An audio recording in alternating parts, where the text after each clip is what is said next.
Okay, welcome back to part 2 of how to make a quick mead in preparation for the Great Brewing Showcase that's being held at Ethelmark's War Practice. And so we're going to go ahead and get started now on exactly what steps you need to do when you've acquired everything and you're ready to brew. Okay, the first thing to remember is that anything that's going to come into contact with your beverage needs to be sanitary. It's comforting to know that boiling or even just steeping water above 160 degrees is a sanitary process. So if something's going into your brew kettle, you don't need to worry about sanitizing in any other way. The heat that you're using to cook it is going to take care of that for you. For everything else, I'm going to make use of my sanitary solution here, the iodophor iodine-based sanitizer. And what I've done is in my sink over here, I've filled one side of my sink with hot water, and I've added a little bit of the iodine solution to it so that I can soak things in my sink and let them sterilize. Minimum time that you need to soak something in the solution to get it sterile is about 3 minutes, but it doesn't hurt it to go any longer than that. So what I'm going to do is I'm going to take all the equipment that I'm going to use later in the process, and I'm going to go ahead and put it in the solution now. I'm going to take my airlock apart, and I'm going to drop that in. I'm going to take my siphon hose, and I'm going to feed that into the sink, and I'm actually going to feed it in with one end in underwater the entire time and snake it down into the sink so that the entire inside of the hose fills with the sterile solution. A little bit tricky, but not that bad.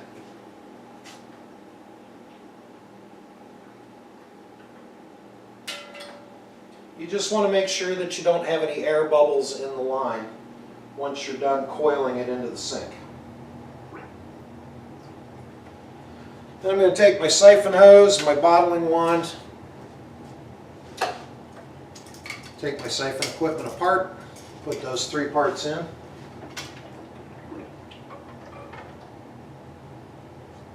Again, making sure that I bleed all the air out of the equipment. It should sink to the bottom of the sink, and of course my rubber stopper. Now the fermenter is also going to have to be sterilized, but my sink isn't big enough to sink this into it. So I'm just going to fill this with hot water and add a little bit of the iodine solution to the jug and let it sit on my counter while the brewing is going on.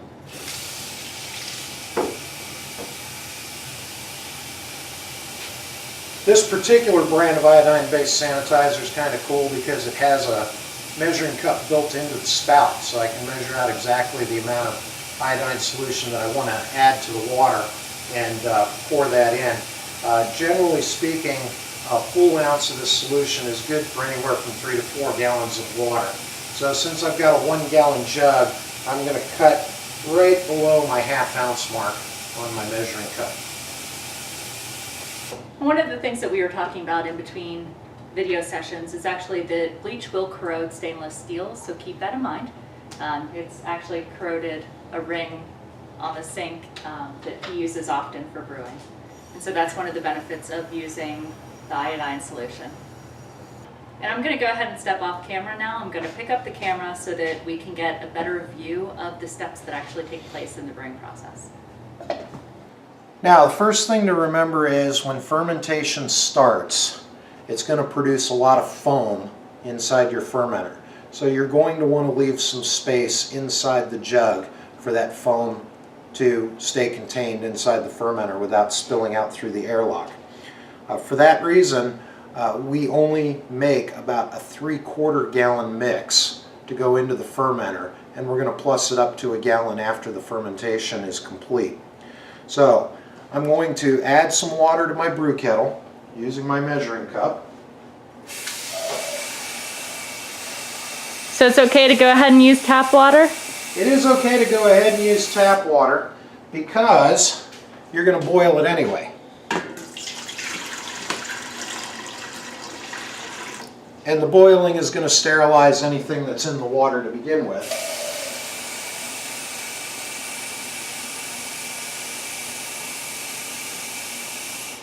If you're concerned about the makeup of your tap water, you can actually get a water report from your local water company that'll tell you what the mineral content is, including the amount of chlorine that might be in the water.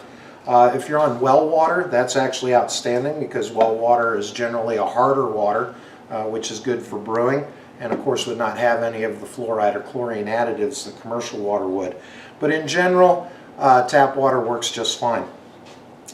So I've added a total of 8 cups of water to my brew kettle, and I'm going to bring that water up to a boil, and I'm going to let it boil for about 60 seconds. That allows me to do 2 things. The first thing is it's going to sterilize the water. The second thing is it's going to ensure that the water is hot enough that when I start to mix the honey in with it, the honey will be able to liquefy. Now, since I bought this honey some time ago, you can actually see that it's crystallized a little bit in the jar. We don't like to boil honey because that does away with some of the floral character that makes it so enjoyable to drink. But what I can do in order to turn the crystals back into liquid is I can stick it in the microwave and just let it superheat in the microwave. That'll re-liquefy the honey. It'll help with liquefying it once it goes into the hot water. It does not significantly affect the flavor or the aroma of the honey because it's not actually cooking it off. Okay, we have our honey. It's nice and liquefied. Yes, and hot. It is hot. And the water's about to come to a rolling boil.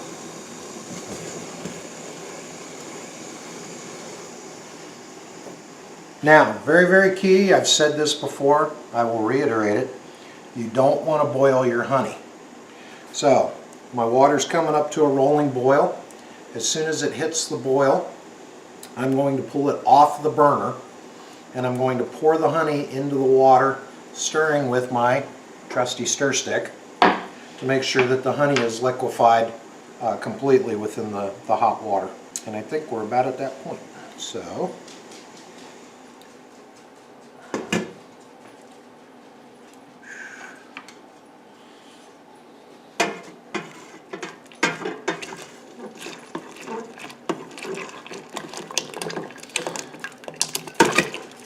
now you can see that some of that honey is still a little bit crystallized.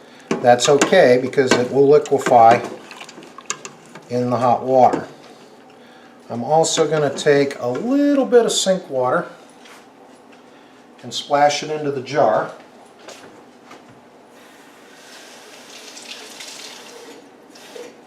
Not much, just a couple ounces, and I'm going to nuke that real quick so that I can get every last bit of honey off of the inside of that glass.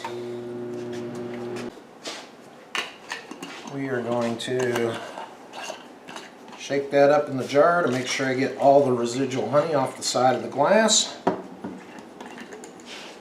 And I'm going to throw that back into the brew kettle as well. Now I'm going to return this to the heat, but I am going to reduce the heat by about half because I do want the honey to pasteurize without actually coming back to a boil. And one of the reasons I want to get it to pasteurization temperature is I'm using farm honey, which has not had the extensive filtering process that your store-bought honey is going to have. So we'll see here in just a few minutes that as the honey heats up, much of the impurities, which would be residual beeswax, could be dissolved proteins and other impurities in the honey, will actually start to float to the top in the form of a kind of foamy meringue. And I'm going to skim off some of that meringue just to get rid of those impurities before I put it to ferment. This is a step that I do personally. It's not necessary to make a good mead, but I just prefer my meads to be a little bit more clear and have a little bit less of those other ingredients in there. All right, after about 5 minutes on the reduced heat, we're starting to get a little bit of the meringue on top of the honey water. You can see the foam starting to form. And I'm going to gather that foam very, very slowly off to one side of the kettle.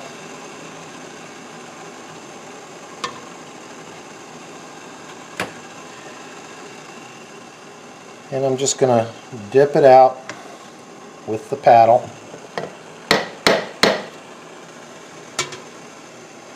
And deposit it gently in my measuring cup for later disposal. So, at the same time that I filled up my sink with my sterile solution, I also filled my primary fermenter with sterile solution.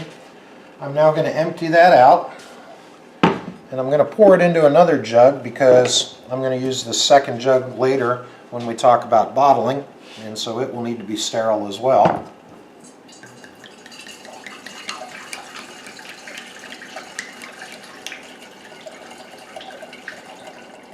And so if you are working multiple batches, it's totally fine to reuse your sterilizer? Absolutely. Up to about 24 hours, the solution is going to stay potent. Obviously, the longer that you have it around, the longer you're going to want to leave it on your equipment. When it's fresh, about 3 minutes of contact, it's sterile. If I was still using this a couple hours from now, I'd be worried about leaving it a good 15 to 30 minutes. In this case, it's actually been sitting in here for about 20, so I'm certain that this jug is good and sterile. Now, one of the bad things that some brewers will tell you is you never want your finished brew to taste like iodine. So as soon as I've dumped all the iodine solution out of the jug, I'm going to give it a quick rinse, again with tap water. Just to make sure I don't have any residual sanitizer left in there.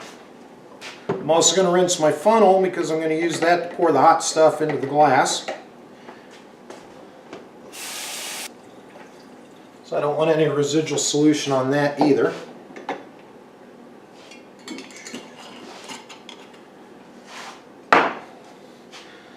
I'm now going to take this off the heat and I'm going to let it sit off to the side just for a couple of minutes. Now, this sometimes gets a little bit tricky because if your solution is too hot when you start pouring it into the glass, you do have the risk of the glass cracking from the extensive heat. What I like to do is I like to put a little bit of not cold water, but a little bit of room temperature water in the bottom, just so the shock of the hot fluid hitting the bottom of the jug doesn't cause a cracking.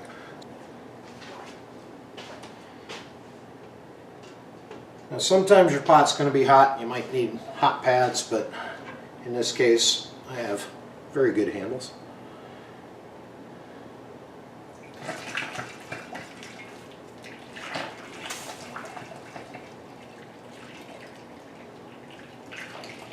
You do have to pour it slowly because since the liquid is superheated, it's going to heat up the air inside the jug very quickly, which is then going to rise back through your funnel. And if you try to pour it in too fast, it will cause splash. You definitely don't want to splash hot honey water all over your hands. So you want to trickle it in slow enough that the hot air has a chance to escape.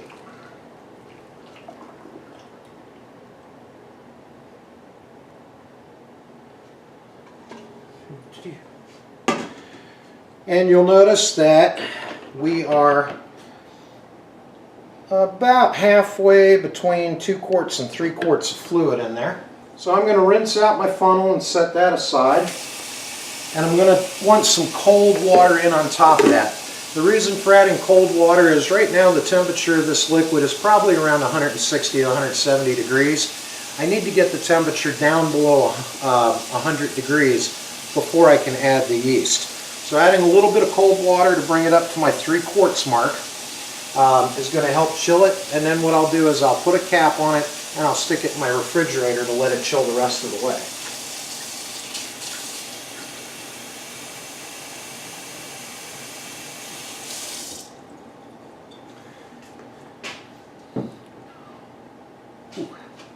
Once this chills down to below 100 degrees, All I have to do is take the yeast packet, cut the top off with a pair of scissors, and sprinkle it into the jug.